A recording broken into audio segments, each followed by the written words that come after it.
Right, just before we crack on with this episode, just a quick word about our sponsor, KS Civils and Groundworks Limited, based in Leeds.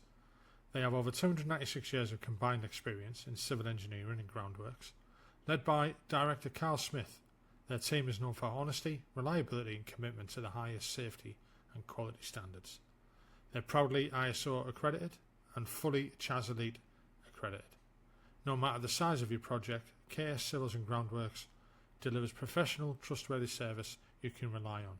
To learn more, visit kscivilsandgroundworks.co.uk. Now let's dive back into this episode. Hi, welcome back to the podcast. Tonight's a little bit different. I've got a returning guest. Lewis appeared on an episode recently, and after we'd been talking and after we'd finished recording that, he mentioned that he has so much more to say about the military and his meetings with the British military, and I want to get into that as well. So, hey Lewis, how are you doing? I'm doing well, Frankie. Thanks for having me back. And honestly, I've been looking forward to this one. Like I said to you just now before we started, it's been niggling me head. I was like, I want to know. Right. So, as soon as you've been on this before, I won't go into all the preamble and everything like that. Okay. It's the same 5 questions that we do for everyone. Yeah. So it's, where did you grow up? Why did you join the military? What was it like? Why did you leave? And what have you done since? So just literally over to you. Yeah. So I grew up in Frederick, Maryland, which is it's probably about 45 minutes north of Washington, D.C. When I grew up in the 80s and 90s, it was a pretty rural area still. But there is a fort actually there called Fort Detrick, which is kind of infamous, I guess, because they will do a lot of kind of the bio stuff there, like research into it there. Right, so okay. Yeah. So like people work with anthrax there and stuff like that, and like there would be I don't know if this is like a memory I manufactured for myself, but I remember there being like herds of sheep like at this base, so like driving past. But I don't know. That could just be when I was an imaginative kid or something. But but that was kind of like this spooky stuff that was going on there, right? But so a lot of if we knew people who were who worked there as like family friends, they would be like scientists. You know what I mean? It wouldn't necessarily be like the MPs or anything, or anybody like artillery or anything. They'd be scientists. So. But then it was still a pretty rural area, but so the military was already kind of part of that culture, I guess. But like growing up, I did not have any intention of joining. Like it was not something I intended to do. Like I was like, oh, I'm just going to go to college. My father was a doctor, so it was kind of like, all right, like my family members had served. Like my one uncle was in the Navy. He actually was in the Cuban Missile Crisis blockade. Like he was a porter on one of the ships. I think he actually ended up getting injured somehow during that. And then also another uncle was a Marine in the I think it was 60s and 70s. So I think it might have been just after Vietnam. I don't know if it was during or not. But he didn't deploy overseas, so my knowledge. And then my my family's from the Philippines, so my mother's father was like a guerrilla fighter basically against the Japanese, and then my father's mother, like somehow she got like the GI Bill for from the U.S. Army. So, but it's sort of like no one's exactly sure what she did during that time period. So some people's What's the GI Bill? I mean, that's like okay. Sorry, yeah. So the GI Bill, after someone serves in the military, the GI Bill basically will pay for your college, or at least pay a portion of it. So she managed to earn that after World War II, for her kids. And a lot of that is how, like our family got educated and stuff. But I mean, she was already like a school teacher. She ended up being a vice principal in that town. But like some family members speculate that she did some kind of like passing of messages or something, but it could have been anything. It could have just been administrative for all I know.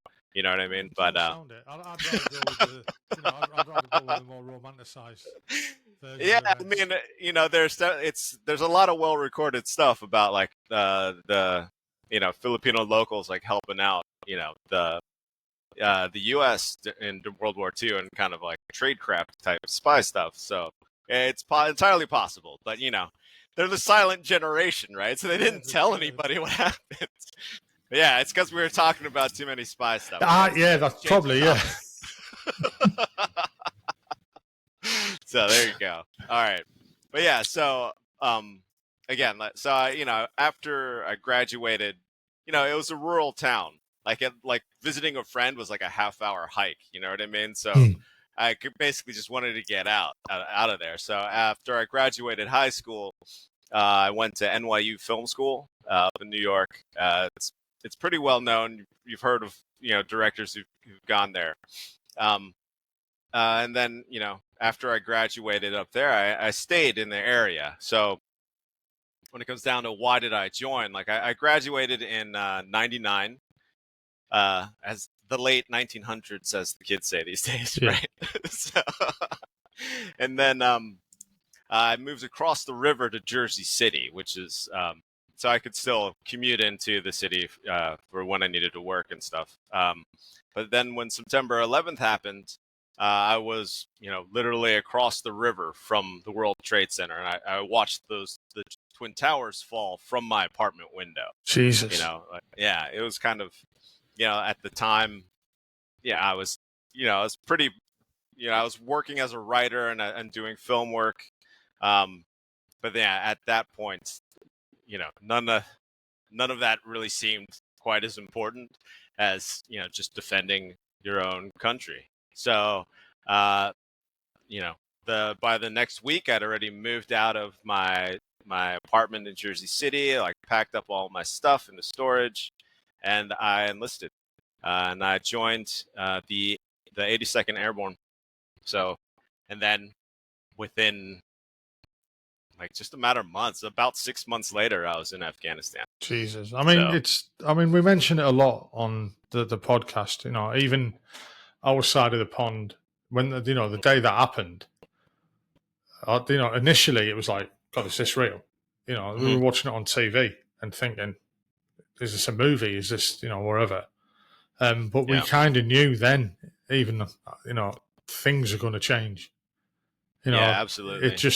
We just felt it. It was kind of eerie, we'd go to work, when we went to work the next day, and people would be like, what's going on? What's happening? And the security all flew up and stuff like that. And sure, you just knew the world wasn't going to be the same again. Yeah, it was different. Like it's hard to explain to younger people how different things became. At the time, like I said, I was working as a writer and as a filmmaker, and then, I was what, 23 at the time, I think. And then, but literally everyone I knew was either on the island of Manhattan or in the Washington D.C. area. And like I said, I grew up near Fort Detrick, which, with how sensitive that area was, of course it was the target. And then actually a few weeks later, there was a kind of attack associated with that. There's an anthrax attack a couple months later, right? So it's didn't know about that one. Yeah, it was kind of.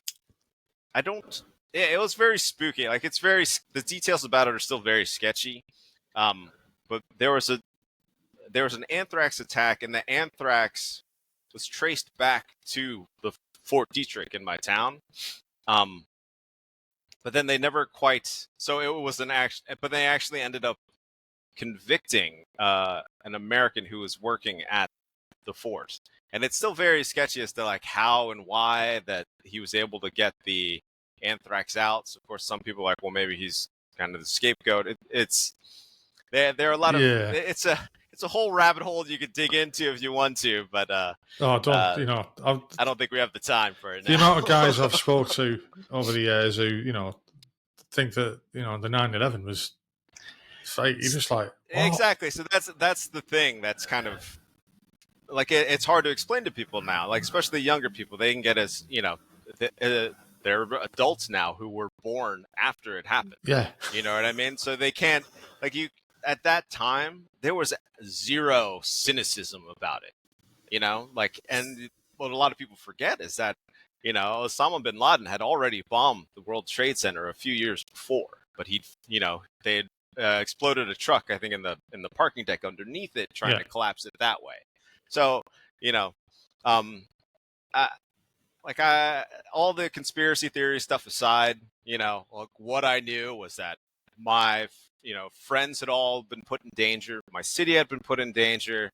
And for weeks after, I mean, I only stayed like a week more, but for weeks after, the fires it was still smoldering, the wind shifts and you're smelling it everywhere, so it's a different experience. I, I understand where these conspiracy theorists are coming from, I guess, because at this point, it's very hard to trust your government, right? And the government, without a doubt, took advantage of the situation, whatever caused the situation.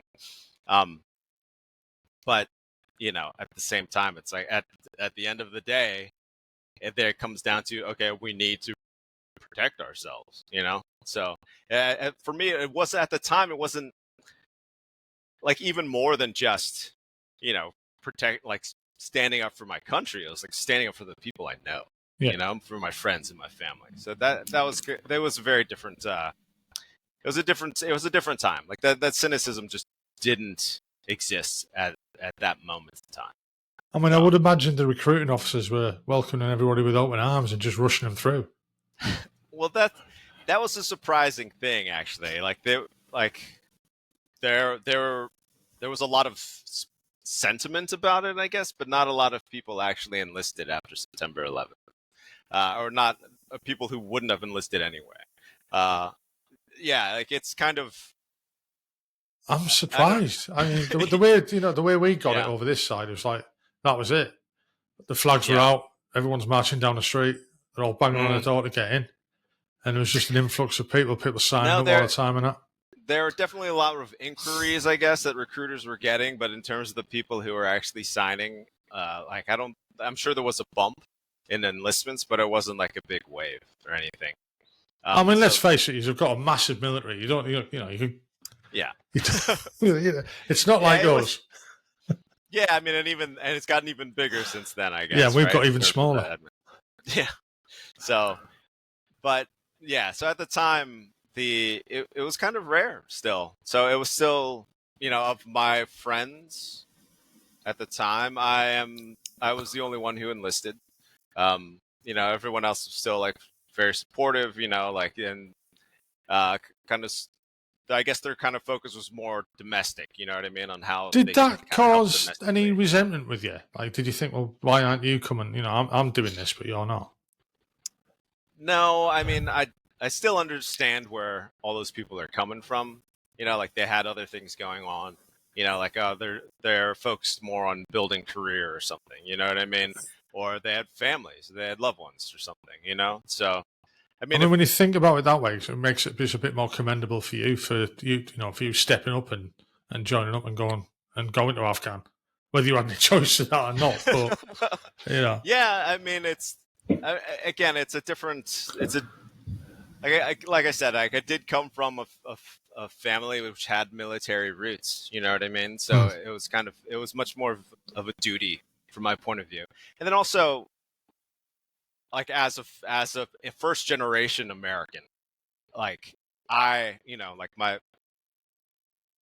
you have to understand that that from my point of view, the United States had already given my family a lot, so I can kind of see how I would feel a different sense of duty than, my friends who were sixth generation American. You see what I'm saying? Yeah. So, you're immigrants have I don't know about now, but immigrants to the U.S. have a different point of view on it. At the time, in the 80s and in the 90s, you came and you wanted to build something. You know what I mean? You wanted to make something for your family, get a home for yourself, and you're gonna work your fingers to the bone, kind of thing, right? So that's the environment that I grew up in. So where my parents were like working crazy hours, to make things happen for us. And it felt like a duty to me. So I mean, I don't think we want to go on about immigration as it is now. No, we'll stray away from that. Yeah. But yeah. I mean, it's as bad in your country as in our country. Yeah. Let's not go there. We could. Let's move on. Yeah, we could get banned. Exactly. So, what made you pick the Airborne then? All right. So I can't remember if I explained this the last time I was on, but when you enter, you take a test that says, like what it's an intelligence test, or more or less, right? The ASVABs. So it's kind of an academic test, let's say. So they see like, okay, well, if you score so high, there are different options that are available to you. So I actually did very well on the ASVAB, so I could kind of choose whatever I wanted to do. But then, of course, at the time, I had this idea that I think ended up being true, that intelligence would be a huge part of this war. Being a war on terror, where the objective isn't to conquer land so much as it is to rout out, the insurgents or terrorists who are in this land, right?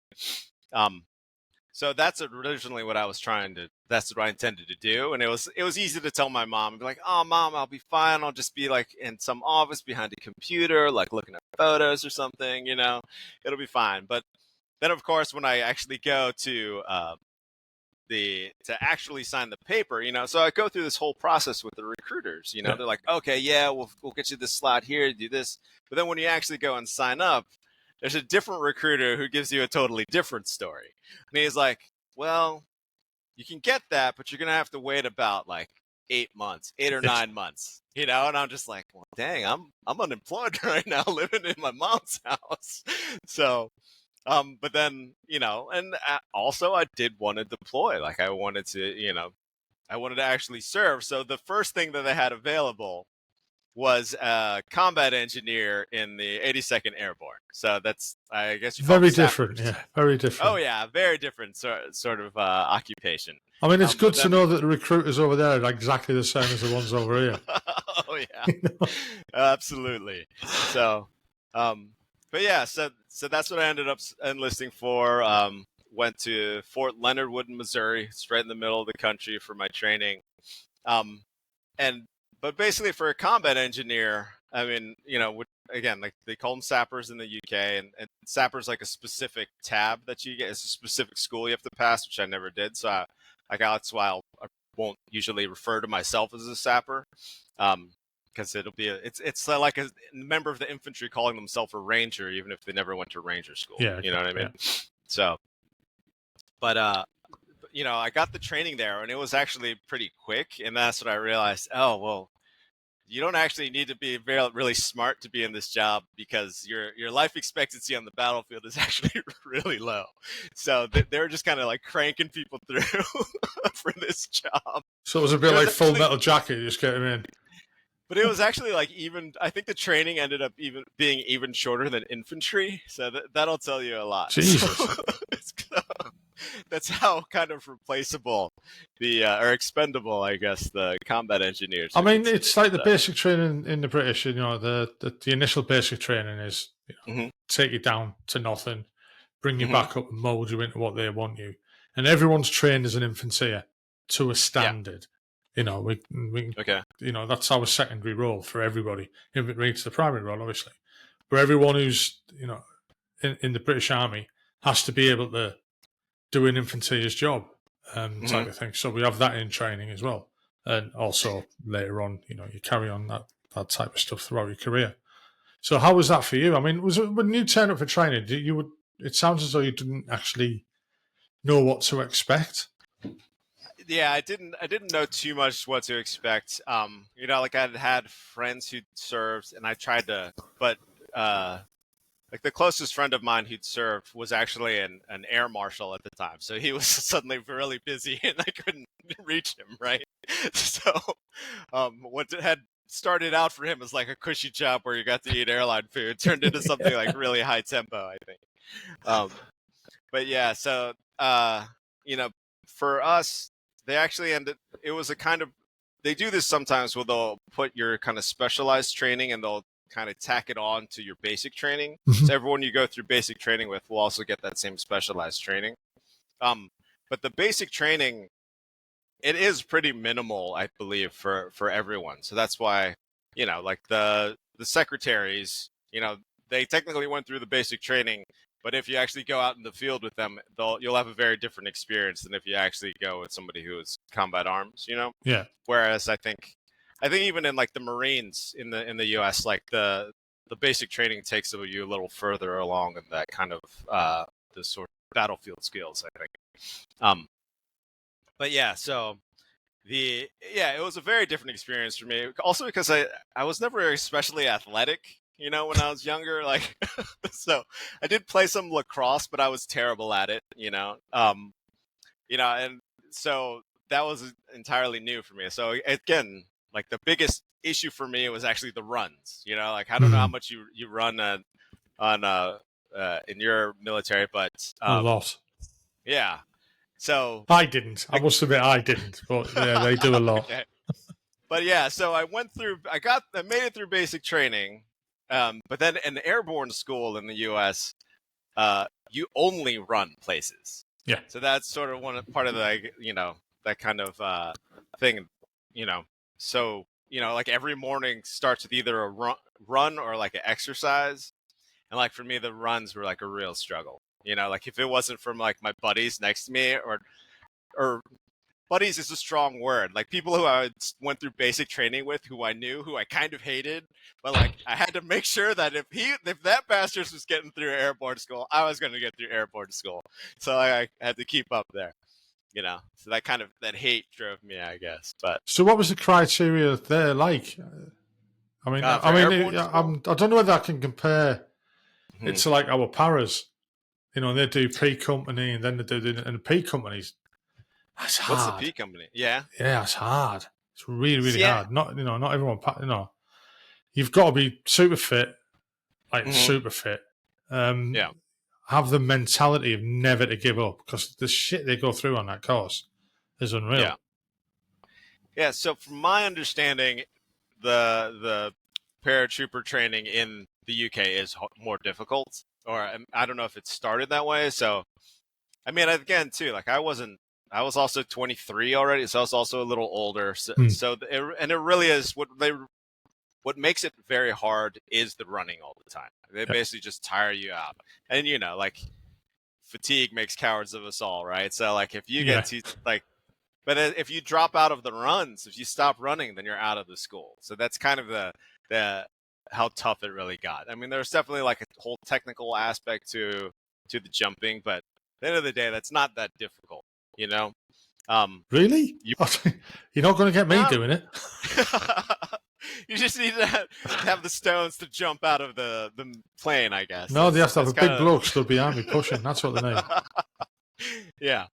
So that's the thing. So, but yeah, in terms of like the training, it's just like learning how to fall, really, because the parachute opens itself as long as you like most of the time anyway. So. So what was that like your first time then? I mean, I know. Yeah.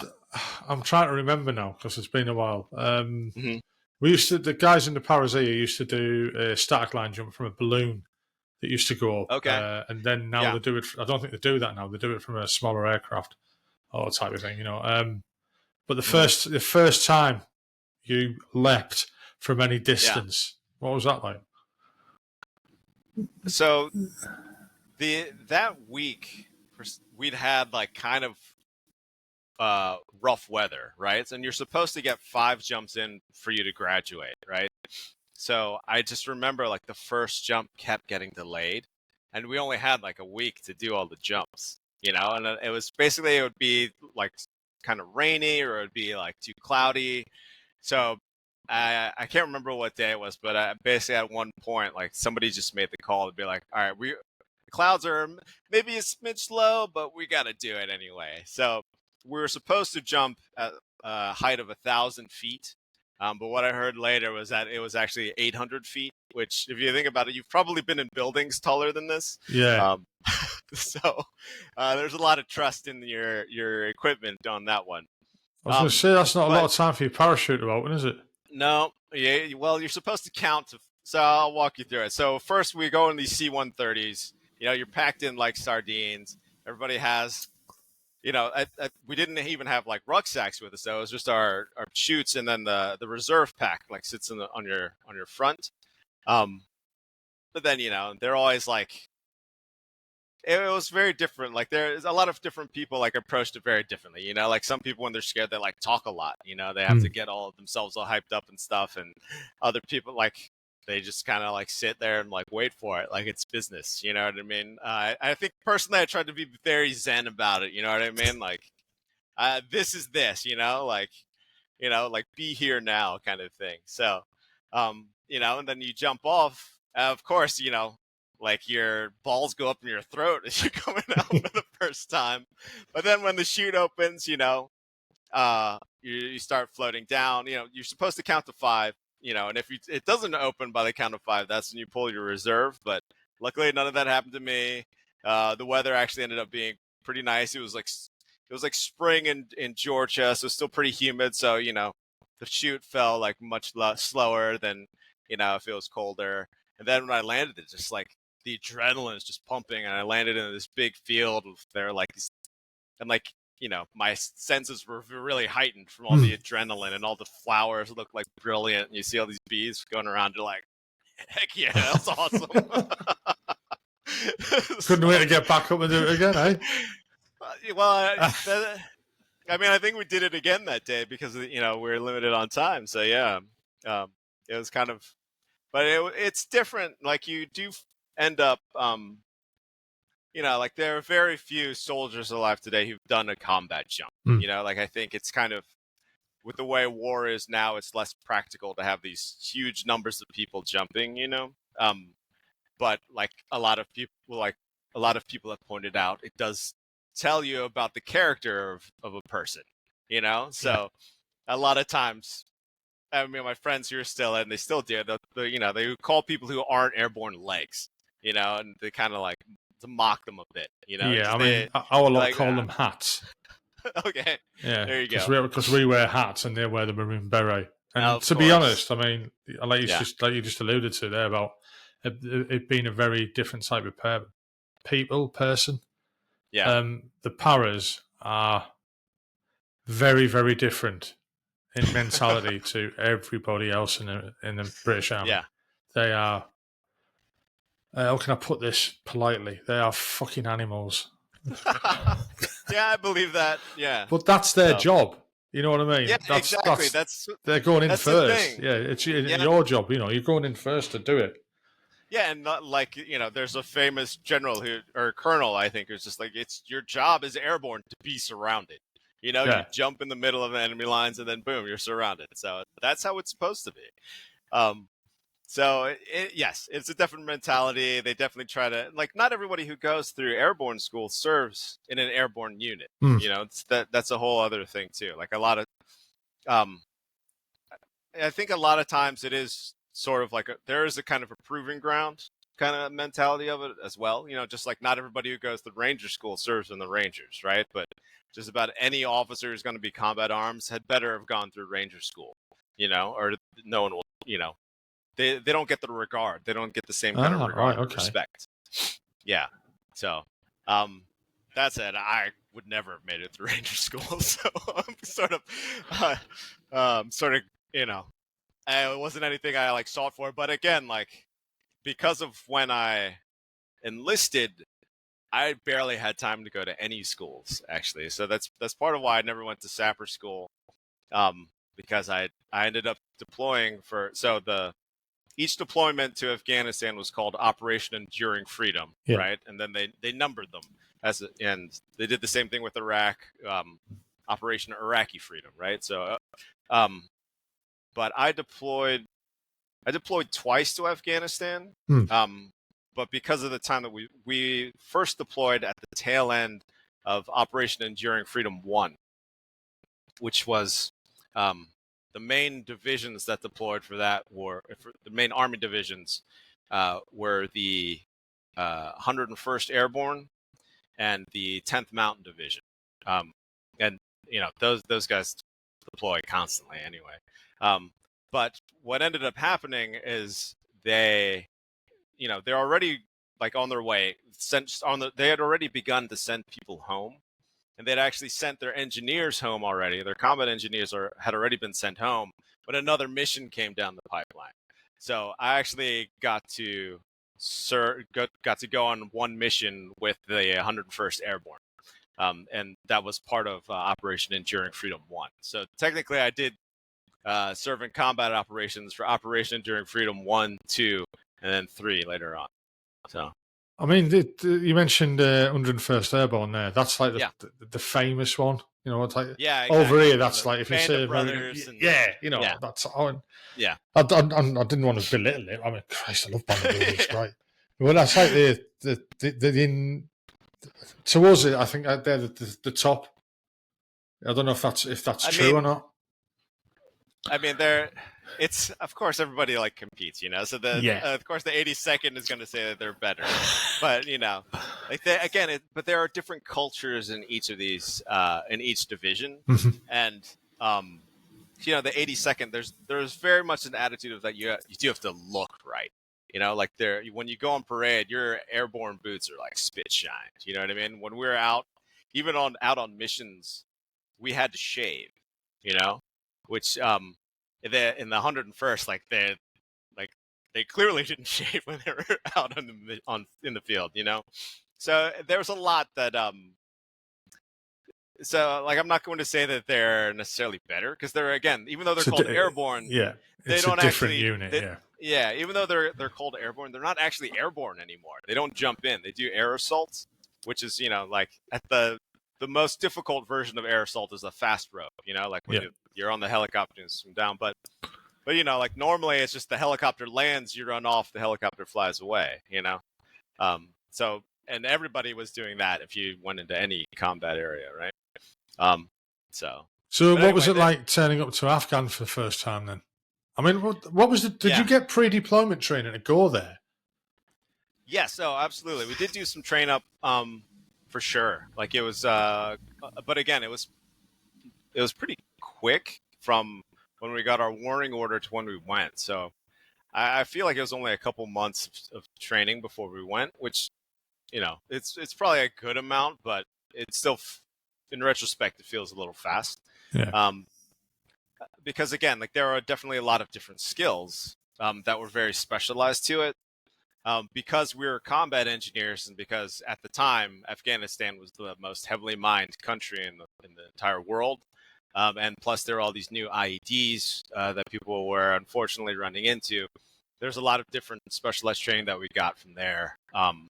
So we ended up training with special forces guys as well, because we're on the same post, so that was kind of a no-brainer. You get these special forces guys to train your own people, right? But then we also would get Canadian sappers to train us. That was interesting. So there was definitely some.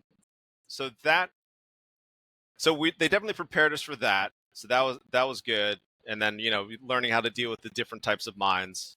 But then of course when you get there, everything goes out the window because it's I can't just use my little stick to probe the dirt because the dirt's hard as rock. So, so you end up just taking your K-bar out and smashing into the ground to look for trying to dig up landmines.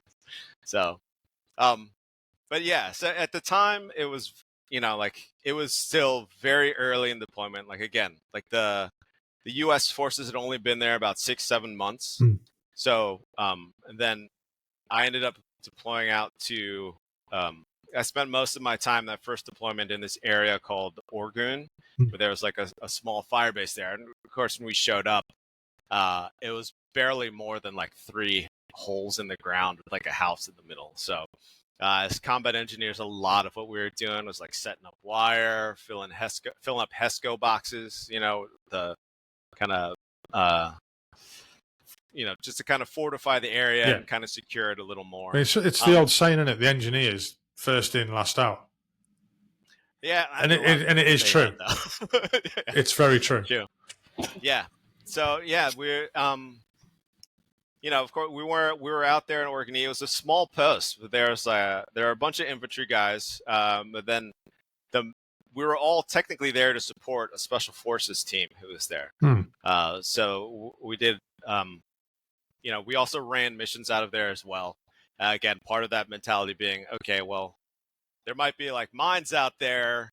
Do we want to send like this like special forces operator who we spent millions of dollars training to go check it out, or should we just send this guy we spent 5 weeks training, to go check it out? So there's some very heavy boots. Go walk through that field. Yeah, exactly.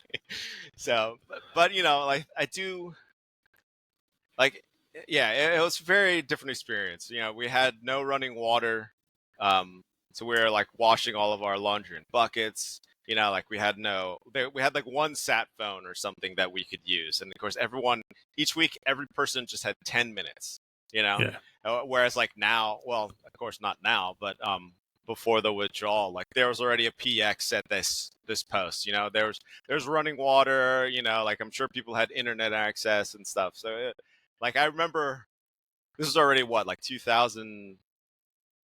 It's probably like 2010 or 12. Like a friend of mine called me from Afghanistan on his cell phone. You know what I mean? So like that had changed like a lot from when I arrived. So, but yeah, it was different. It was a new experience. One thing too that I like bragging about too is that our unit actually used robots as well. I didn't get to use them myself, but we actually had the first like kind of these robots we had them specifically to go search in caves, I guess, to look for IEDs and stuff. So there'd be like this little remote controlled things that they were called after Addams Family characters. Do you know this TV show? Yeah. So one was like Fester, and I think the other one was a Thing or something. I can't remember. But, I don't like Uncle Fester because I keep getting compared to him for some reason. I don't know why. Well, I think Fester was the one that my roommate, in the barracks, got to operate. So imagine that'd have been quite cool, actually. It was pretty cool. Like when we were just hanging out in Bagram, like like the NC, like our team leaders who were like E5 sergeants, right? Who were like most of them were actually younger than I was at the time because I joined when I was older. That'd be a bit mad, wouldn't it? Yeah. Oh yeah, that mad's one word for it. But yeah, so these NCS like they're just take it out and like because they had microphones, they just drive up to like ladies and stuff, and like the female soldiers or like reporters and stuff, and be like, "Hey, how's it going?" It was fun. So yeah, we're soldiers. We're dog faces. We do shit to have our fun. So what was it like actually going out on the ground for the first time? So the first time it was with the 101st. That was my first combat mission. Like I guess some high value target had been sighted in an area. So we air assaulted. We're in eastern Afghanistan. So there are a lot of smaller forward operating bases there, a lot of smaller fire bases. So we all met up in this one fire base. Then, there's a big briefing like under this giant parachute that basically been turned into a big tent, and then this officer is like giving like the whole lecture about like who they're looking for specifically, and that back then, that first point, they actually had the decks of cards with people's faces on them, so it'd be like, this is the person you're looking for, So the actual deployments themselves, like the first time, my team, there was my team leader and I think 3 other of us, right? We were like antsy. We didn't know what to expect, first time outside the wire, right? But of course, like all these 101st guys, they'd already gone through Operation Anaconda, right? Which is, had a few firefights. That was like one of the first big engagements, I guess. Well, it was the first highly publicized engagement, I guess, between like regular troops, you can call the 101st regular, and Taliban forces. So they'd already been through that, and they were like kind of a little more laid back than we were about it also. So they were messing with us. You know what I mean? So everybody's sitting down, like relaxing, just trying to eat. And then like, with the MRE, if you put like if you can turn like a MRE heater into like a little flashbang. You just put. yeah. Yeah, so one of them like sets that off, and like of course like everybody knew except for the 82nd Airborne guys. So we all jump up like trying to put our IBA on and stuff, and then we look around and everybody's just laughing at us. There's just like 100 grunts just laughing at us. So it's pretty hilarious. But yeah, I'm guilty of that myself, to be honest. nice. Well, when we went out to Iraq in like 2003, Yeah.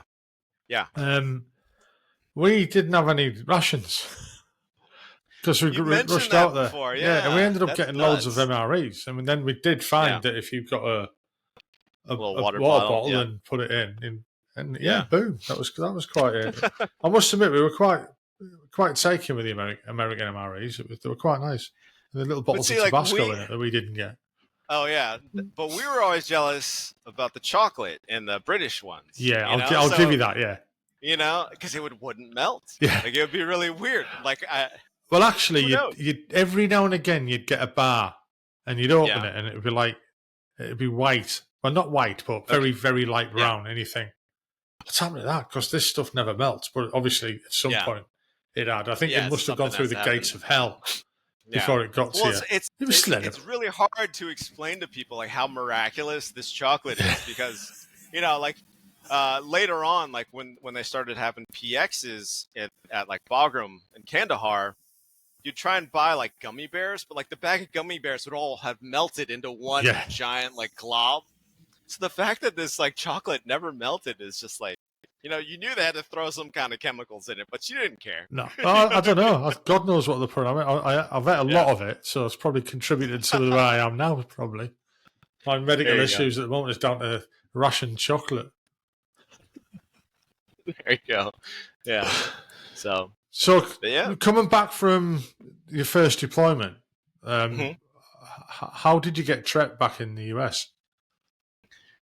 Oh, back then it people were still, very supportive of the military, like absolutely, still very patriotic everywhere, especially that because it was 2002 at the end of my first deployment. And even after my second one, people were still really supportive. It was kind of, again, like also, it was kind of weird because like the communication with the States was like really difficult, so there would be like, you'd write letters, so there's definitely a lot of like handwriting letters going on as opposed to, just like emails or calls that people were able to do. Could you imagine doing that now? Yeah, I don't know. Like it's kind of, that's the thing. Like, I don't know. It's hard to explain to people like what it's like when you're just cut off. And mail is like probably one of the most important morale boosters going. Absolutely. People don't understand how important it is. Yeah. So like there would even be, like just kind of, you'd get like random letters just from people who are, like their church group decided to write letters to the troops. You know what I mean? And those were absolutely appreciated. Yeah. Did you used to get parcels as well? Because we used to. People would just send random parcels out. Yeah, people would send random parcels, but they'd be kind of, sometimes they'd be nice, but sometimes it'd be like, oh, this used to be cookies, and now it's just a whole big bag of crumbs. Yeah, I've seen some strange ones. There's stuff in them boxes you didn't want to eat. Yeah, type of thing. And there's stuff you might wear, but there's. Well, that's So the socks. When those groups got together and they were like, you know what we need to do? We need to send people socks. Yeah, knit them socks. That was smart. That was smart. Yeah, no, like some of my friends, one of the things I asked people to send me was actually anti-itch cream, just because you get hot, you get like heat rash all the time. So then that Cordaid or whatever, that was always a big help. So how long was it between your first deployment and your second deployment? It was just a few months, really, like 3 months or something. Jesus, that's a quick turnaround. I don't want to exaggerate, but it was really short, and part of it was because, so at the time we were split up in these kind of different brigades, I guess. So at the end of our deployment, which was only supposed to be like 6 months, but of course it ended up being a little longer. Then another brigade of the 82nd Airborne deployed. The way we were organized at the time, the engineer battalion was its own unit, Hmm. right? And then each squad would basically be attached to a different platoon. So you'd always be working with the same infantry guys, more or less, even though you were technically a separate unit, you know? So then like each company in the battalion was also attached to a different brigade. It's similar to our, exactly. a sapper regiment. The squadrons will support different battle groups. Exactly. You know, when you're on about brigades, we're looking at very smaller units. Mm-hmm. You know what I mean? Type of thing. So at the time, already, like getting into 2003, like the people were definitely gearing up for Iraq. You know, like that one, of course, the motivation was a little kind of sketchier, but you know, we knew to get ready for it. So that's kind of where I was expecting to deploy. But you have to understand, you know, as we've already well established, dog faces aren't necessarily angels, right? And one of the, you know, most copious crops in Afghanistan happens to be, you know, the marijuana plant. So apparently a couple of guys in the other unit got in trouble for smoking hash. Yeah, so I can see they that. got sent back to the States and kicked out. So then they needed some people to volunteer to go back to Afghanistan to help support those guys. Of course, like, you know, they asked for volunteers. Yeah. Nobody steps forward, right? So because like definitely like I didn't, because I wanted to go to Iraq, you know, but then like other people just like, I don't want to go back to that place, you know, I just got home more or less, right? But they needed people, they were requesting people of the E4 rank, which is, you know, like just above private, I guess, but not quite a sergeant, right? So they were specifically requesting that, and in my squad at this particular moment when they asked, I was the only one who was standing there. So like, everybody else had some other duty, you know, like digging a hole somewhere or something. But I was the one who was actually stuck there. So I was like, yeah, I'll go. And then my buddy Pete, like he was actually E3 at the time, but because I volunteered, he volunteered, you know, which is like, I don't know, he may still regret that. I don't know. Easy question for you then, because you've gone back out to Afghan. Mm-hmm. Did you look on enviously at the guys who went to Iraq? No. No, like it was kind of, there were different animals, you know what I mean? So the different, and then also when you deployed was a very different experience as well. You know what I mean? So like, for example, a lot of the people who were at the invasion of Iraq, like they ended up, a few of them, you know, the people I've talked to, they didn't see any kind of action or anything, right? Yeah, the majority of people didn't. Yeah. Yeah. So, but like the people who I knew, so that's the thing. So that platoon that I got volunteered out of, they ended up being part of the invasion. And like, you know, as combat engineers, they were the ones blowing down doors, you know? Yeah. So they did have some high temp, they did have some kind of high stress situations, I guess. And then, you know, those first couple years, do you remember Jubei? He was like this mythical, like sniper, this mythical Iraqi sniper, right? And I'm sure he was just like a propaganda tool or something. Like he's just made up story. But it's not familiar, but go on. No, but yeah, but there would be these videos that show up online that supposedly showed like Jubei sniping like American soldiers, and there was a lot of sniping going on. So you know, like whenever you're out in an urban environment, like people's heads were there's high stress because they never know if the shot's coming. You know what I mean? So that ended up being the experience of a lot of people who I know who are out there. But that's the thing. In Afghanistan, for us, you know, it was the Afghanistan experience compared to that was so. You know, a lot of people I know who've been to both, they'll say Iraq was harder psychologically because of that. You know, Jubei. But then Afghanistan, because we were hiking up and down so many mountains, like looking for these like weapons caches, it was just much physically harder, you know? I mean, for us, obviously I was there in 2003 for the invasion. For Fort Detrick. And yeah, I mean, we got to do our job. as we've spoken about before previously on the podcast. Yeah. We got to do our job. But you're right that Iraq was very, very different to Afghan. I mean, our guys who were out in Afghan, down in Helmand, it was so busy for them. Yeah. It was horrendous. Yeah. Constant battles every day almost. Mm-hmm. And in Iraq, like you say, the patroller and there was again a lot of psychological stuff. And it is anyway, because you think IEDs, and snipers and stuff like that, and it's always there. You don't think of it that much while you're there, because that's your training and you just get on with it. Stuff. It's also your environment, Yeah. So it's kind of, everyone's going through it, so it becomes normalized. Yeah, it's not until you relax afterwards and you think, wow. I mean, I remember we got we kind of got told off as well. We were in Basra Palace around about 2005, 2006, and we had a smoking area, right? Yeah. And this will appeal to you. You've been a gamer, right? Yeah. The building we were in, the previous, I think it was a Norwegian type of setup, an NGO or whatever, had rigged up a SAT internet, and there was network cables going all over, but some twat had gone around and cut them all. So we went round and found all these cables and just basically tied them back together, Nice. And we got our own little network going. So we ended up sat in the smoking area with, everyone's got these knackered old laptops, and we had red alert on them.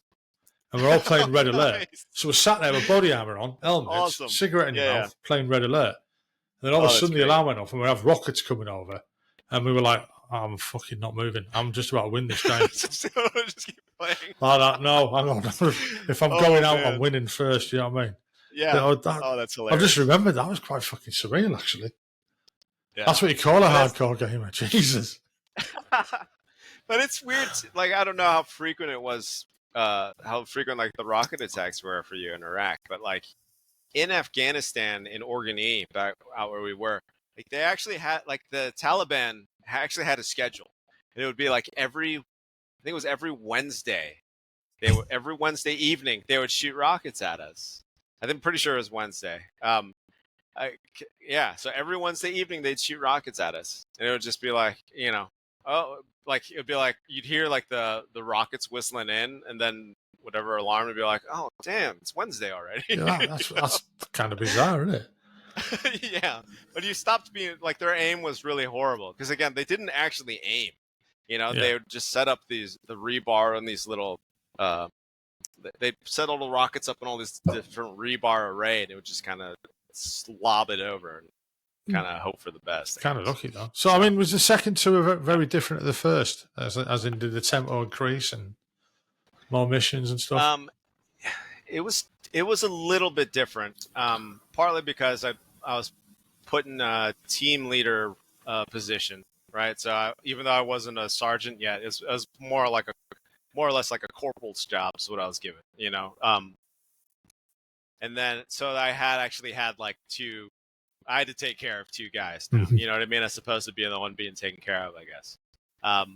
And then it was also, I ended up going back to Oregon E for like a large part of the time that I was there. So I was like, I already know this area, you know what I mean? Like I knew some of like the people, some of the locals who were like working on the base still, you know what I mean? And then I could, so that was different. But it's a different group of people as well, so and between brigades, like the cultures are always different depending on who your leadership is. I don't know, like it wasn't necessarily, it's kind of weird to say, but the tempo wasn't much different.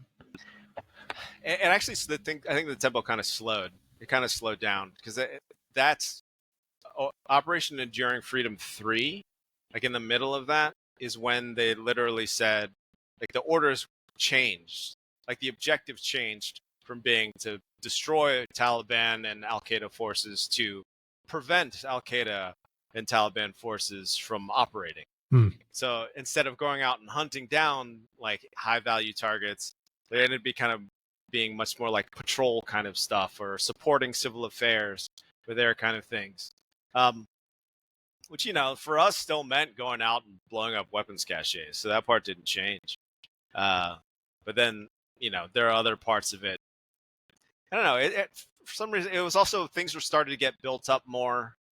As an example, like more of the bureaucracy came in. They Yeah. started handing out more speeding tickets. You know what I mean? Like that's Yeah, no, so I get it. I get it. You know, yeah. So that's the kind of you're thing just like, that changed. what the fuck? You know, Yeah, no, and apparently it was still kind of the Wild West compared to what came out later, what came down the pipe later. But yeah, it's it beggars. I suppose it's a safety thing as well. I know, yeah, like in Bosnia in the 90s, when if we had to go from one base to another, we'd have to book out of the guard room, and then when you get to the other place, you'd have to book back in, and they'd look at the time hmm that it took you to get yeah, there. And if you did it in under a certain time, you were in the shit because that means you've been speeding. Literally, so you speed off like and then stop somewhere for a yeah, brew. But yeah, there yeah. was that many accidents. We probably lost as many Okay, people, if not more, in accidents in Bosnia than we did to enemy fire because the yeah, roads were treacherous. So it was a well, I way of believe that. slowing Yeah. people down to be a bit more careful. Hmm. And I'd imagine it's the same over in Afghan. I mean, I'm lucky, and I say I'm lucky that I never did Afghan. You know, I didn't. Yeah, It wasn't my cup of tea, and I was getting too old in the tooth when all that was kicking off. yeah. You know, too Well, I was close to the already end of my feeling old. time as well. So I was like, no, thank I was you. feeling old at 23, so I Yeah, couldn't yeah. imagine it. Yeah. But I mean, it's one of them things, isn't it? It's like, was it all worth it?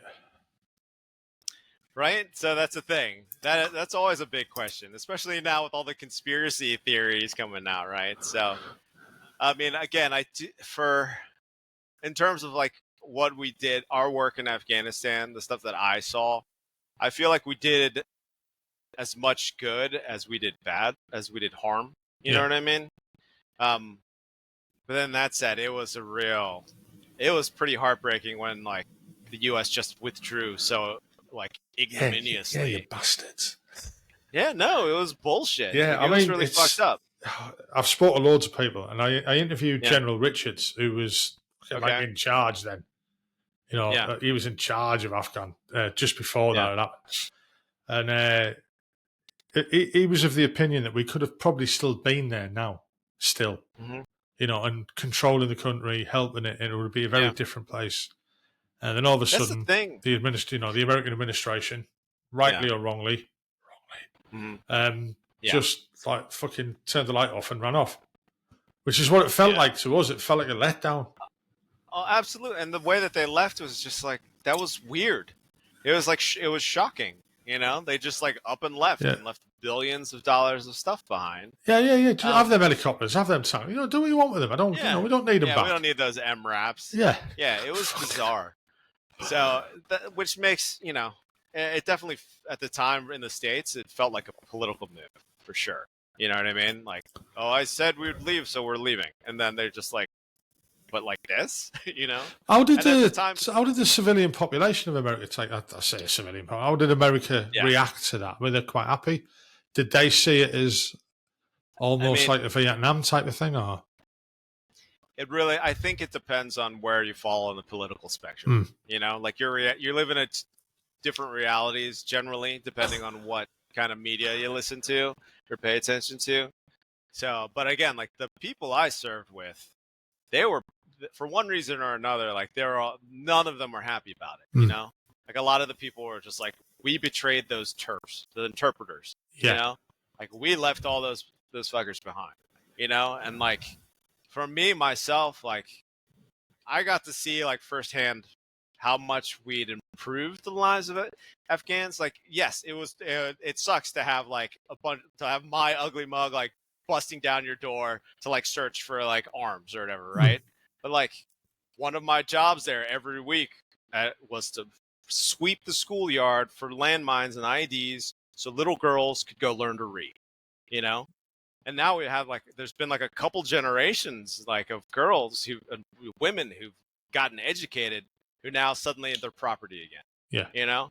So like this kind of stuff that's like the bullshit to me, you know? It's like, it's hypocritical. Like on one hand, like the party that withdrew all the troops, you know, on one hand, they keep going on about like, you know, these rights for women, you know, which I think they have, you know, but then on the other hand, like they'll leave like thousands of Afghan women to, you know, this to suffer just for political points. I mean, I remember watching, on the news. I was out of the military then, but when the paras had to go back into Kabul to get everyone out, to get out the people, and you've got people fucking, clinging to the outside of Hercules and falling off, and you're just like, what That's the nuts. fuck?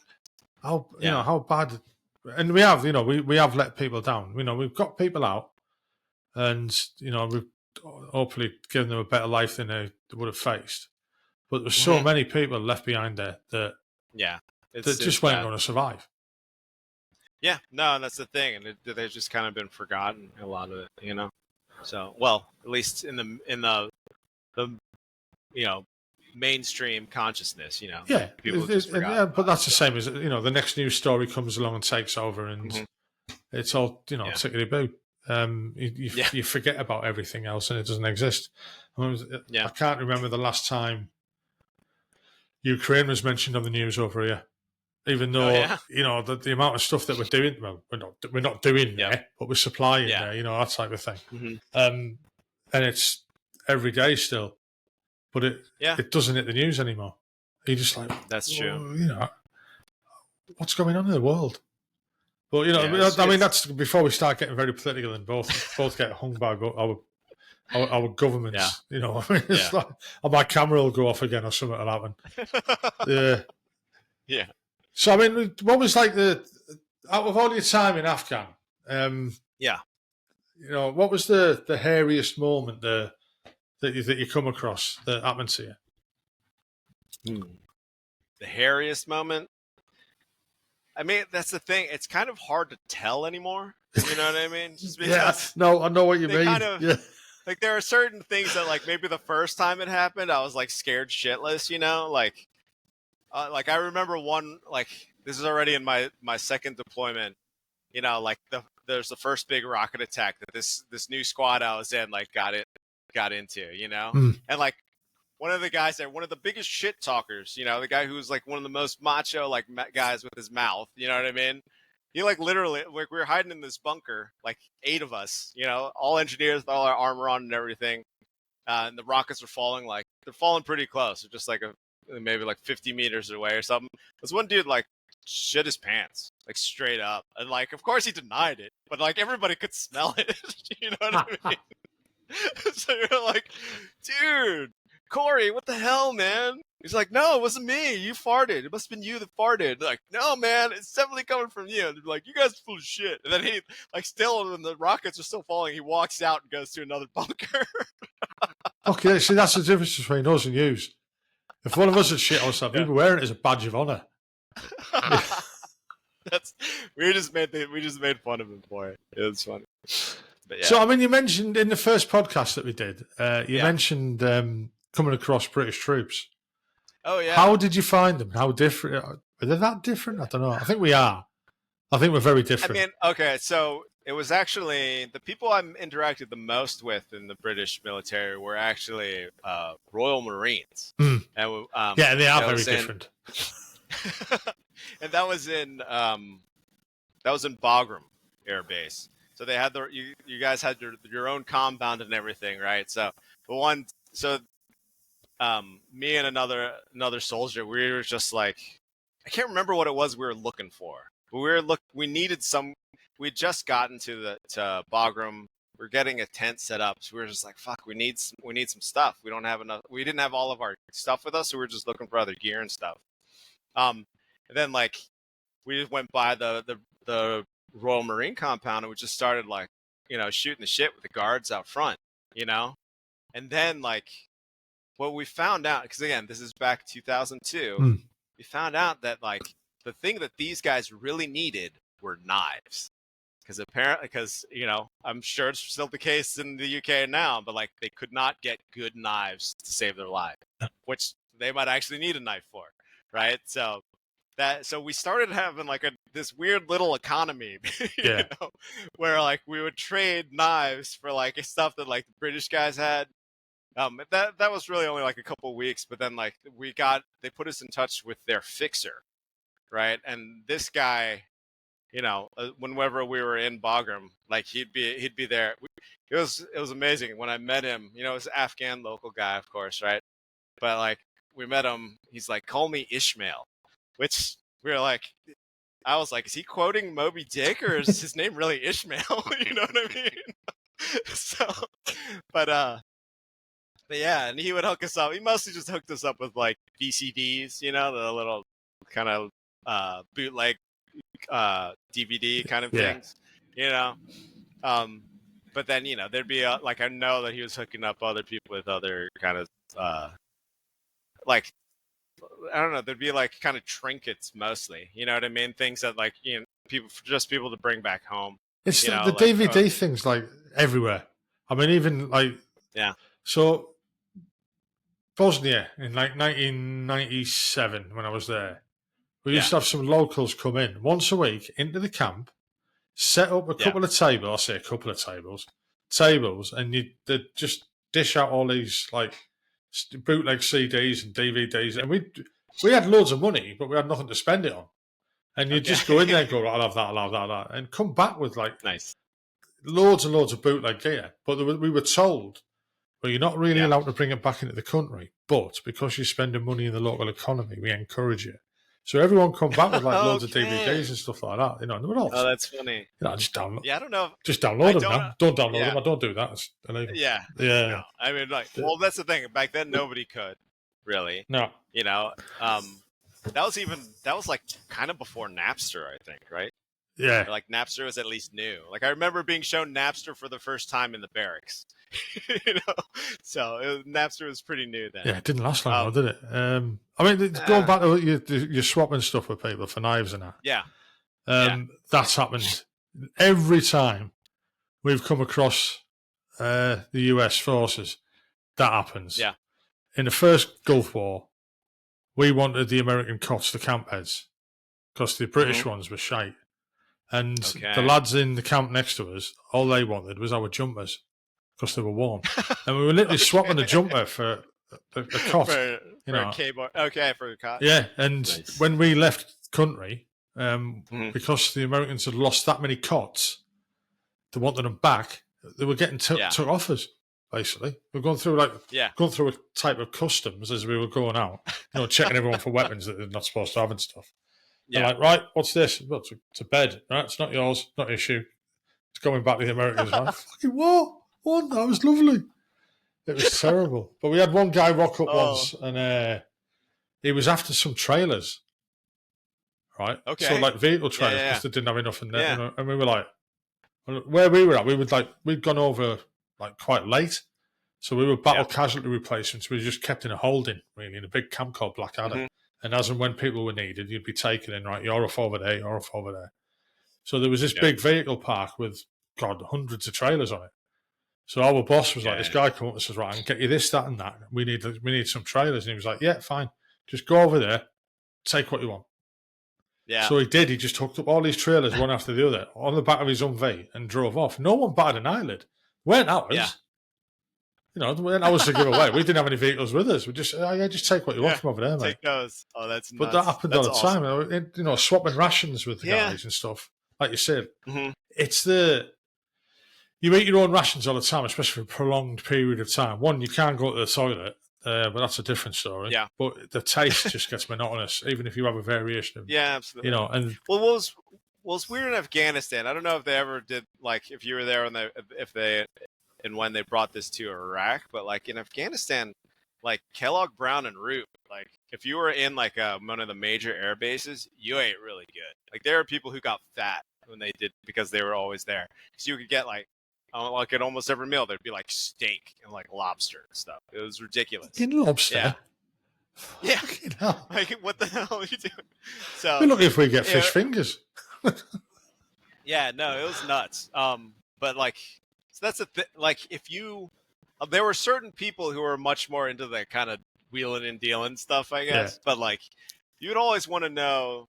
Not only would you just want to know like your own supply people, but if you had a connection with the special forces supply people, you could get some really like sweet stuff. Yeah, I've known a few guys involved in that kind of chain, and that's some of the stories I've heard from them. And no, we can't. I can't even No. No, we're not going there. No, not We're going just there. saying it may have happened. It may have happened, yeah. Yeah, fucking did. So, I mean, you've on your third tour now of Afghan. Are you just getting, like, close to the end of it or whatever? All right, so again, technically it was just my second deployment, Oh, right. but it was like sorry. the OEF3, right? But that one, the thing that sucked with that one, so it sucked less for me because I came like 3 months into the deployment, Mhm. but what it was supposed to be like a 6 or 7 month deployment kept getting like extended longer and longer and longer, right? So there are people who are like, like like some of the more senior guys, they'd be like they're calling their kids, be like, yeah, I'll be home next week. And then like they get the orders, oh crap, we can't go home next week, So like that, like morale was in the toilet, you know what I mean? So for a lot of people. So that was really hard. So a lot of people were really done with it then, for sure. Like I'm thinking, I really do. I know for sure of people who like didn't re-enlist after that, after they were treated like that, because like the communication was shit, and so then you're basically being treated just like numbers. So like, and people didn't appreciate that, like And the things they had to put their families through. So unfortunately, while we're in the military, we think we're looked after, and then afterwards, when you look at it, yeah, is that phrase "you're just a number" is unfortunately very true. Yeah, for sure. No, and but yeah, so it's like I still had about almost another year, I think, on my enlistment. And this is the thing too. So now we're getting into 2004. That's when the company I was with started training up for an Iraq deployment. So again, like everybody's at first, like there's this one squad goes kind of on its own. I guess they're pulled out and attached to the current, whoever's currently there, right? And then the rest of us like we start getting trained up, and of course we're all seeing all the news coverage, so we're learning all these different like tactics for how to like do convoys and stuff like that, right? And like our cage is rattled, we're all getting ready to go. Like nobody's, even though we're airborne, nobody's jumping anymore because you don't want anybody to get hurt. Everybody's got to go to the dentist because for some reason that's a big check mark for deployment. That was the same, but I never understood that. You can't deploy unless your teeth are all right. Why do you fucking smile at people? Yeah. And then like all the married people were sending their families to go back home to live with their families. People are ending their leases and stuff. And then like 2 weeks before we were supposed to deploy, we get told, oh, we're not deploying anymore. The deployment was canceled. Yeah. And then that's fucking harsh, that is. That's pretty messed up. And then later on we hear that the command had actually known like weeks before then, but they wanted to get all the training in, so they didn't tell anyone. So sneaky. I can understand why. But sneaky. It's still real sneaky. But you have got to look after them and rally your troops, haven't you? Yep. Yeah. So, and at that point as well, like there'd already been one stop loss, which is people, even though their enlistment terms have ended, they're not allowed to leave the military because there's a stop loss. They don't want to lose the numbers. They need the people, right? So there had already been one, but it had ended. But people were thinking, oh, well, there's probably going to be another one coming up, So, so what I did, basically, I was like, yeah, I'm done here. Like, I'm getting tired of this. Like if I'm not training for a deployment that doesn't come, like I get the detail where I got to mow lawns. You know what I mean? So. And a lot of people are getting frustrated with that. I definitely wasn't the only one, but I managed. I was supposed to leave the army, I think in like in November, right? But then I figured out like a little loophole where like if I got accepted to go to college, I'd be able to leave early so I could start the first semester on time, right? So like I'd already had a college degree at this point too, so I didn't actually need it. But I was already I knew I'd get some GI Bill to cover the cost too. So I applied to like a community college, which I knew I'd get into because at the time that it was because honestly, still now, it's easier to enter community college than it is to get into the military. You know what I mean? You more or less just like say, I'm going to pay you money to take classes and they'll accept you, you know? So I got in. So then I got out a couple months early and started going to take business classes at the community college in New York City. I mean, on your leaving, so I mean, in the British military, Yeah. as we leave the military, we get resettlement, we get retrained. Supposedly, it's not very good, but you get given grants and stuff like that, and so much money to spend on education. And well, it's kind of. It's not like the GI Bill. It's not like what you get. So we get, we can do courses to retrade in certain trades. Like for me, I went off to do a systems administrator course. Okay. Microsoft. Yeah.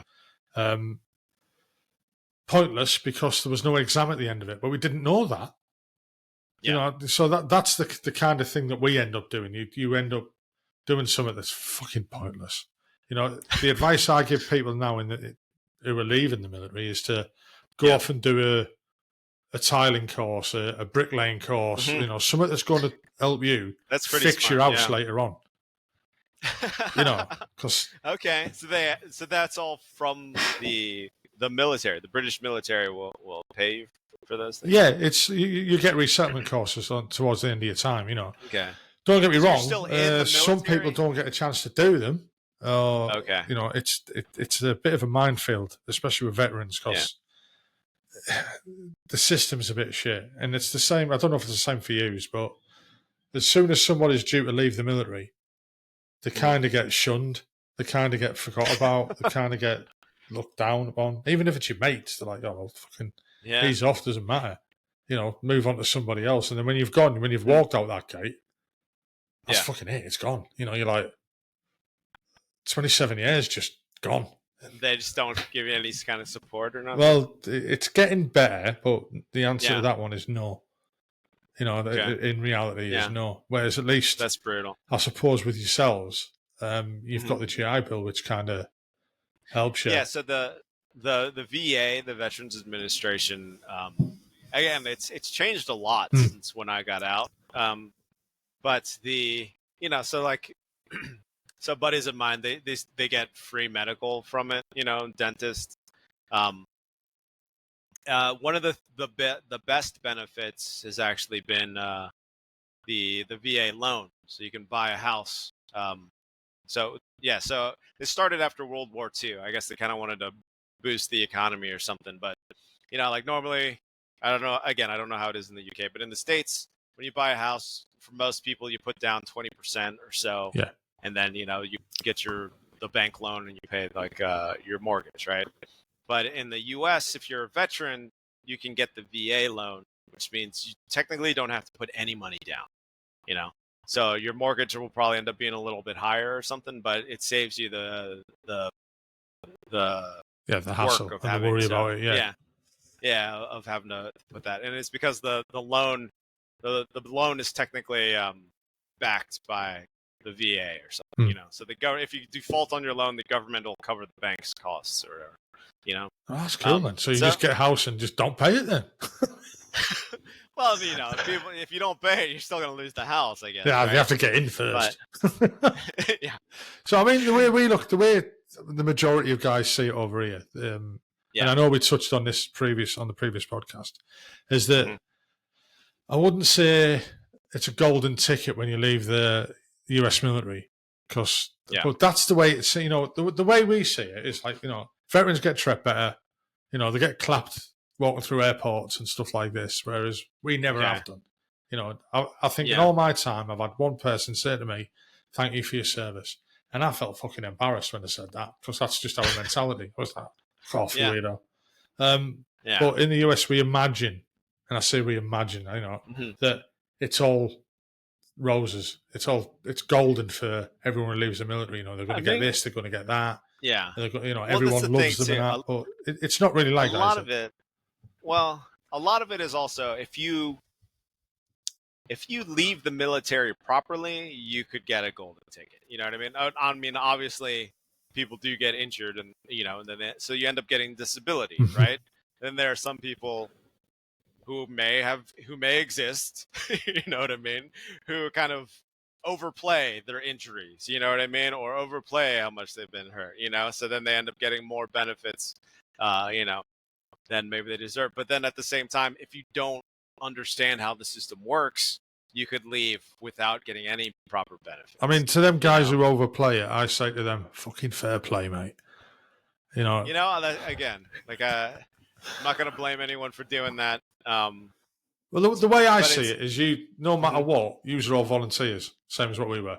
Mm-hmm. So if you can get it out at the other end, you still signed up, you still stood the line, you still put your life in danger. Yeah. So if you can get it out at the other end, fucking good on you. Good on you. As long as somebody else isn't suffering because of it. Yeah.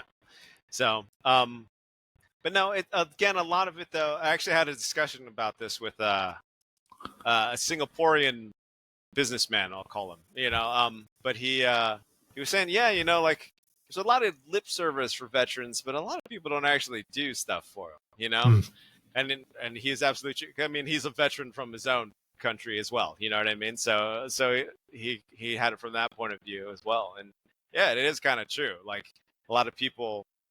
I think there is a lot of there is some guilt in the U.S. for how veterans of the Vietnam War were treated. Yeah, you know. So I mean, I think that still persists, or whether or not people remember it. But again, now I think it might be kind of the pendulum might be swinging back to that. Actually, it's hard to kind of tell because there are not the same kind of deployments as we once had. People were very tired of the Afghan of being in overseas wars. You know, there's just a lot of fatigue about it. So, it's I mean, you see it overseas wars. Let's face it, America started that one, so fucking hell, we just followed. You know, it's not as if you've come over to Europe and helped us. You know, it's like, hang on a minute, that was you guys. You know, we just tagged along because we said, you know. There you go. But it's like the old. You know, the more people look at it nowadays, whether it was right or wrong or whatever, you know, I can understand. I kind of agreed with the deployment into Afghanistan because that's where they were, you know, and you want revenge, you want to stop it, you know, and they fucking nearly did it. You know, then just fucking walked away with it. Well, they had done it. I mean, the Taliban weren't there, you know, but with Iraq, whether it was right or wrong where we went in for the weapons of mass destruction, blah, blah, blah. It wasn't. It was all about oil and all about regime change. And we know that. Yeah. But yet again, there was no plan for after. Yeah, we went in, we won the war. Now what? Shit. We've got a country to run. How do we do that? Yeah. And they just did it. They just did it wrong. Completely no, and that's the wrong. thing. That was one of the things. I remember, like Colin Powell. You know, General Colin Powell was quoted as saying, "If you go into Iraq, you're going to own it." You know, but yeah, that there's also a part of me that suspects that there was this plan. You know, and they just didn't share it with everyone. Yes. You know, I'll tell you what, if it was a fucking shit plan. Yeah. Well, that's the thing too. Like, for it to feel like shit for certain people may have been part of the plan. Yeah. You know, like, 'cause there are definitely certain. We'll just say certain companies that did well from these deployments. You know. Oh yeah. So you know, there was a lot of people who made a lot of money, and still is. I mean, you look at Ukraine. That's going to be exactly the same. There's people making a fortune now. Yeah, and then like that's kind of like what a special forces guy said this to me, like an operator said this to me. We're just watching like a boxing match at his house, and we were talking about all these different deployments and shit. And he goes, "Well, war's a business. Business is good." You know. Yeah. So. Yeah, I mean the amount of arms that that Europe's give, and the US give Ukraine, and the companies are like, "Get in. I've got rid of all our stocks. Let's make some more. Hang on, we'll just sell that to you as well." You know, and it's just a money making. I know that sounds very conspiracy theoristy, but it's also quite true. Yeah, that's the thing. It's not exact like as our outgoing President Eisenhower is the one who like said in his speech about the military-industrial complex. You gotta watch out for that, Hmm. you know. And it's, you know, if the president actually says it to the people, to the citizens, it's not really conspiracy theory. So, you know. I mean, you've come to the end of your time in the military. Okay. Yeah. You've started a community college. How did you look back at your time in the military? Or did you not? Did you wait till the reflection came Well, no, later like, on? I mean, I was still. It was a different. It was weird coming back to New York City after that because no, like even though I'd served with a lot of, you know, with a few New Yorkers, you know, like these were like, you know, kind of working class guys, I guess, you know, like going into a world of college and like of all the college graduates that I'd been with before, like people just didn't get it. You know what I mean? So, the so again, like I had a 4-year degree already from New York University, right? And I had and then I'd taken a bunch of business courses. But then like the only kind of job I could get was actually working retail with people who I was already friends with because I'd worked with them in college. So, yeah, like that, like there had been some opportunities, I guess, that had come up, but there was just like, but they would still be like bank teller. You know what I mean? Yeah. Like, okay, so I could be a bank teller instead of a bookseller. You know, so Yeah, I mean, it's the same over here. You get people coming out with like first class degrees and stuff like that, and they're going thinking they're going to just walk straight into a job, and it yeah, doesn't happen. well, yeah, Yeah, and the but again, military like, as well. People think they're coming out of the military, they're going to walk in, sergeant majors and stuff like that, coming out thinking they're going to walk into a job with the same pay scale, and yeah, you're like, exactly, the temper same that, respect. temper that a little bit. Yeah. No, absolutely. It doesn't. But for me, it like as soon as, well, because again, this is 2004, so it would be like, so again, like the news was still, you know, the wars were still very much on people's minds. You know what I mean? So like, there was no one who ever had no reaction when I said, you know, that I was, you know, a veteran. But again, like it was still, you know, like it's still New York, so it's still pretty like left wing at the time. So there'd be every once in a while there'd be some old commie who'd call me like a baby killer or something. You know what I mean? But it'd be like, but then like, you know, there'd also be, you know, there's also the flip side of it too. You know what I mean? Like it impressed some of the ladies. You know what I mean? So I'm too old for that, man, mate. To be honest. Well, now Yeah. I'm talking over 20 years ago now. I was married then, so I'll not comment on that. Okay. Yeah. All right. So, what made you get into what you're doing now? Because I mean, again, if anyone's not listened to the first podcast that we did, So now I'm doing. I'm a video game developer, right? So it was so basically when I went into the military, everybody else who stated their careers kept progressing now, right? So they're like moving up, whereas like now I'm suddenly like back in competing for jobs with 18-year-olds, right? Yeah. More or less, right? So, but you know, I basically just had to kind of start my own stuff, you know, like I was already, so I was already writing and doing filmmaking before I deployed. You know, again, it wasn't like it wasn't really my main source of income at the time, but it was something I was able to do. So I eventually started working my way back to that. So again, like it's hard to explain to people, like, but like 20 years ago, there were still a lot like bookstores everywhere. I mean, I guess in the UK, there's still much more than there are in the States, but like, I don't know. There's not that many. Yeah. All right. But this was before like Amazon was like the ubiquitous thing that is now, right? Yeah. So I was able to make a living as a bookseller for quite a few years there. You know, eventually, I was also like a book buyer as well. So I'd, you know, buy whatever books this chain of stores I was working at was going to have. But then, you know, making some more connections, I slowly got back into writing. It started mostly as doing like reporting about the publishing industry. Okay. Yeah, it was kind of weird, quirky jobs like that, you know. So I'd interview like this Argentine author, you know what I mean, things like that, you know. So they'd be kind of fun. It would be more fun than it would be like. It would be more kind of for the fun and for the experience than it was for the pay. You know what I mean? So you were but basically you know, doing little tiny podcasts then, is that what you're saying? kind of, because Yeah. that was when people would read more. I Yeah. guess people still read news and stuff on the web and stuff, but it was these are kind of more like I don't know if people really get paid to write this kind of stuff anymore. You know what I mean? And even then, it was only be like I'd get paid like $50 for like a month's work kind of thing. You know what I mean? Wow. So, Yeah. but yeah. So but then I was still writing my own stuff as well. And then eventually, I'd written this play that I managed to get. I managed to set up a reading for it back at NYU.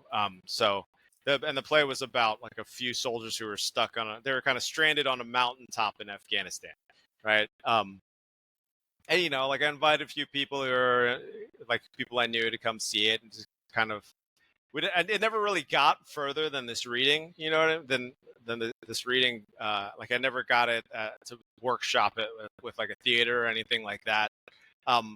But one of the guys who saw it was an old friend of mine, Sam Strackman, and he was working in the video game industry at the time.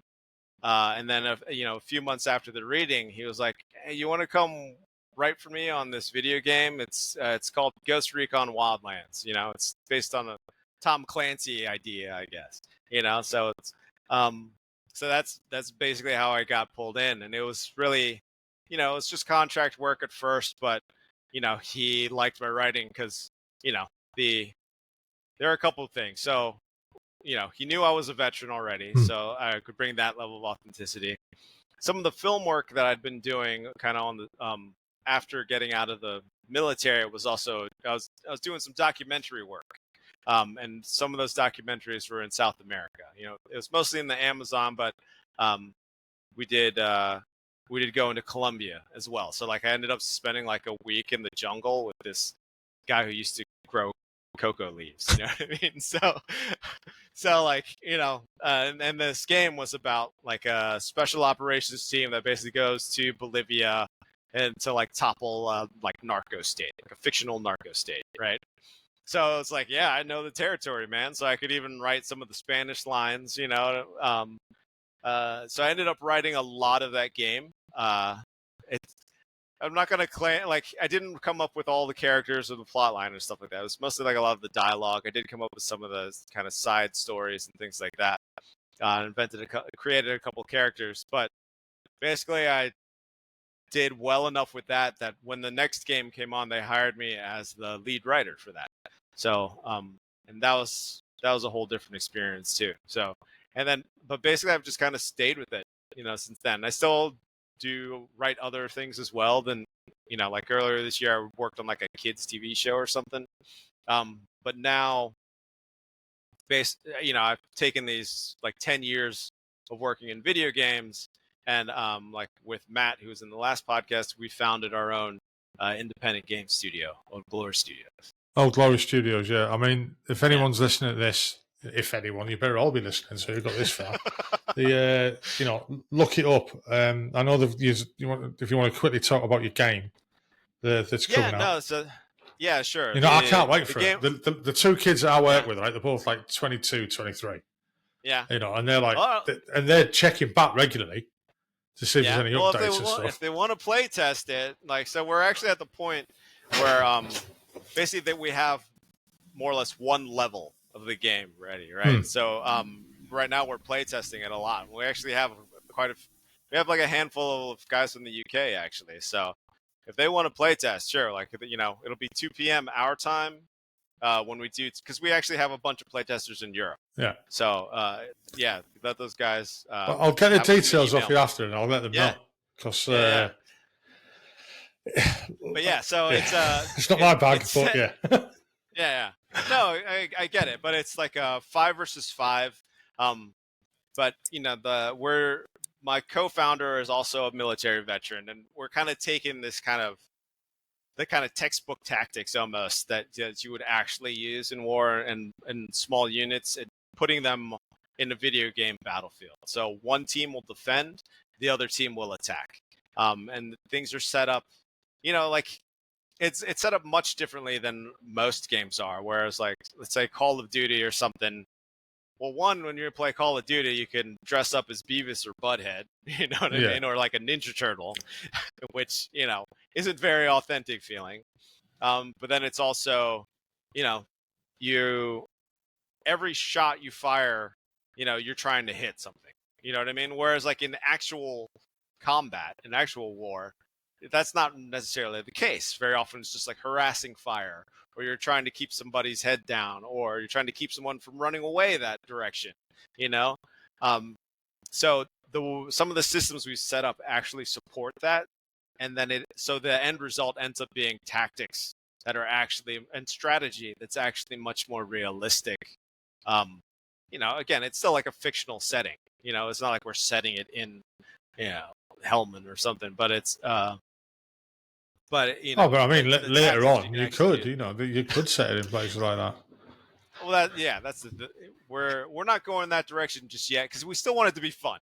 Yeah. You know what I mean? Like that's one of the things too. Like we're set. It's set in this fictional 1980s version of Europe where there's like a massive blackout, right? So now, to be fair, it wasn't uncommon in them days.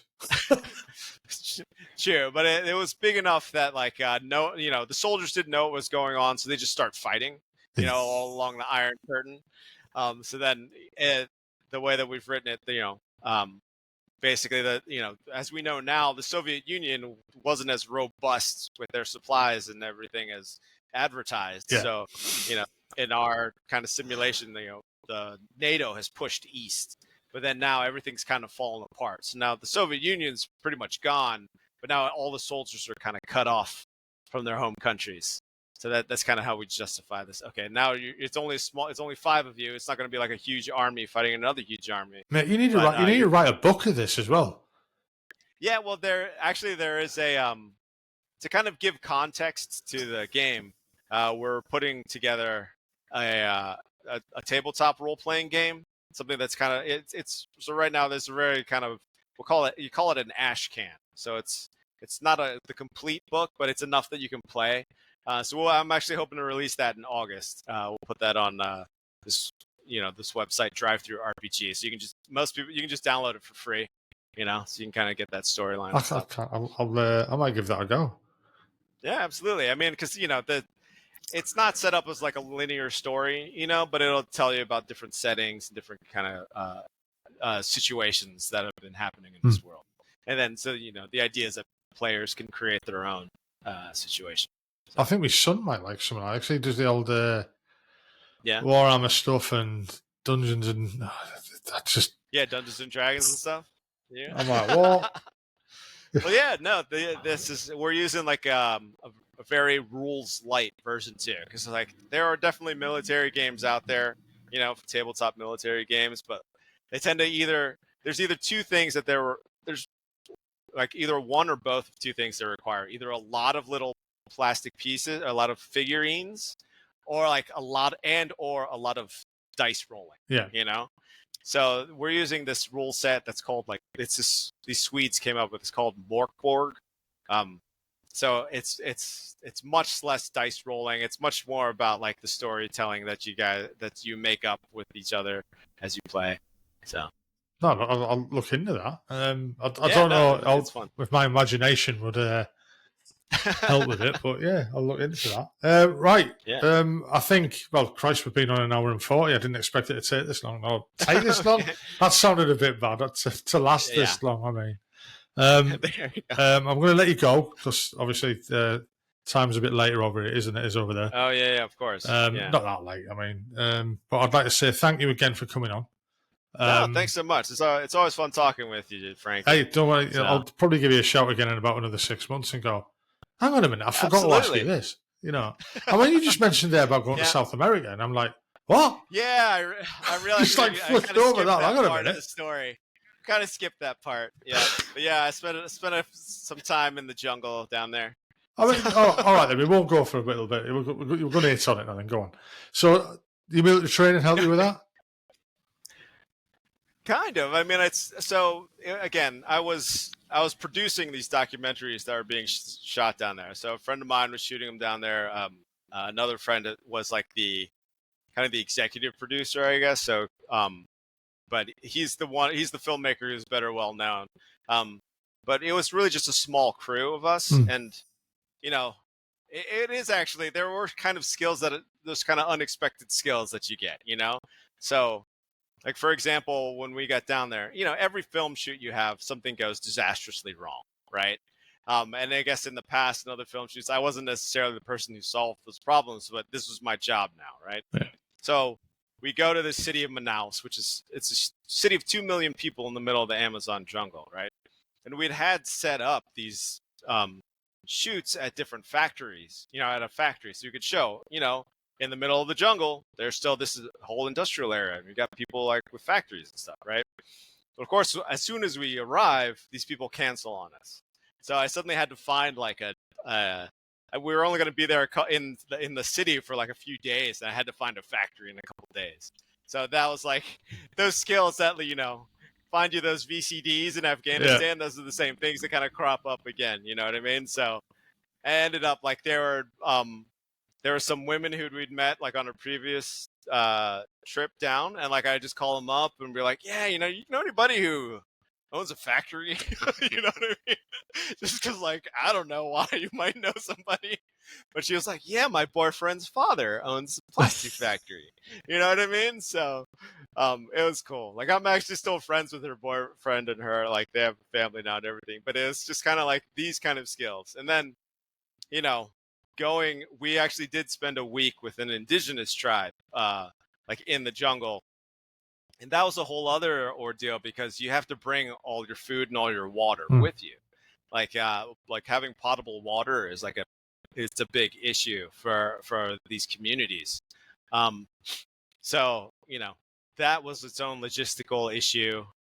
And, these were really lovely people who we met, you know what I mean? Like, these were great people. They took us into their homes, like they cooked for us and everything.